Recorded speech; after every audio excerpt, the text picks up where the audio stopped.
Étienne, qui était plein de la grâce et de la puissance de Dieu, accomplissait parmi le peuple des prodiges et des signes éclatants. Un jour, on vit intervenir les gens d'une synagogue, la synagogue dite des esclaves affranchis, des Cyrénéens et des Alexandrins, et aussi des gens originaires de Cilicie et de la province d'Asie. Ils se mirent à discuter avec Étienne, mais sans pouvoir tenir tête à la sagesse et à l'Esprit Saint qui inspiraient ses paroles. Alors, ils soudoyèrent des hommes pour qu'ils disent « Nous l'avons entendu prononcer des paroles blasphématoires contre Moïse et contre Dieu. » Ils ameutèrent le peuple, les anciens, les scribes. Ils allèrent se saisir d'Étienne et l'amenèrent devant le grand conseil.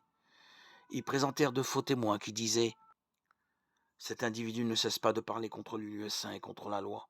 Nous l'avons entendu affirmer que ce Jésus le Nazaréen détruira le lieu saint et changera les lois que Moïse nous a transmises. » Tous ceux qui siégeaient au grand conseil avaient les yeux fixés sur Étienne et son visage leur apparut comme celui d'un ange. Le grand prêtre demanda « Cela est-il bien vrai ?»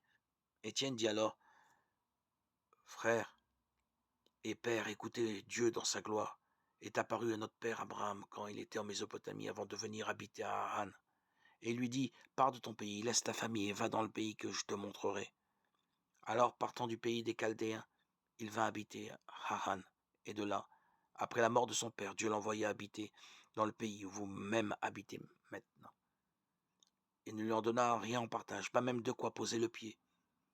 Il promit cependant de donner ce pays en possession à lui et à sa descendance après lui, alors qu'il n'avait pas d'enfant.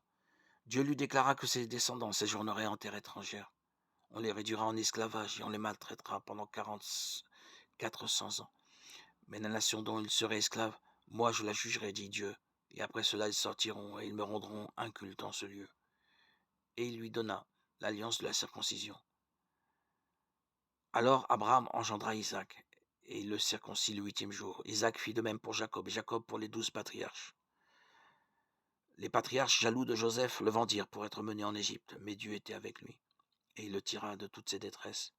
Il lui fit obtenir par sa sagesse la faveur du Pharaon, roi d'Égypte, et celui-ci le mit à la tête de l'Égypte et de toute la maison royale. Puis il arriva sur toute l'Égypte et sur Canaan une famine et une grande détresse. Nos pères ne trouvaient plus aucun ravitaillement. Alors Jacob apprit qu'il y avait du blé en Égypte. Il y envoya une première fois nos pères. À la deuxième fois, Joseph se fit reconnaître par ses frères et Pharaon découvrit ainsi la famille de Joseph. Joseph envoya chercher son père Jacob et toute sa famille, 75 personnes. Et Jacob descendit en Égypte. Il y mourut ainsi que nos pères.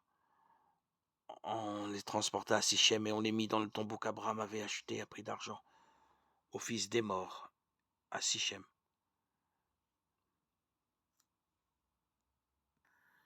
Actes des apôtres 6, 8, 16.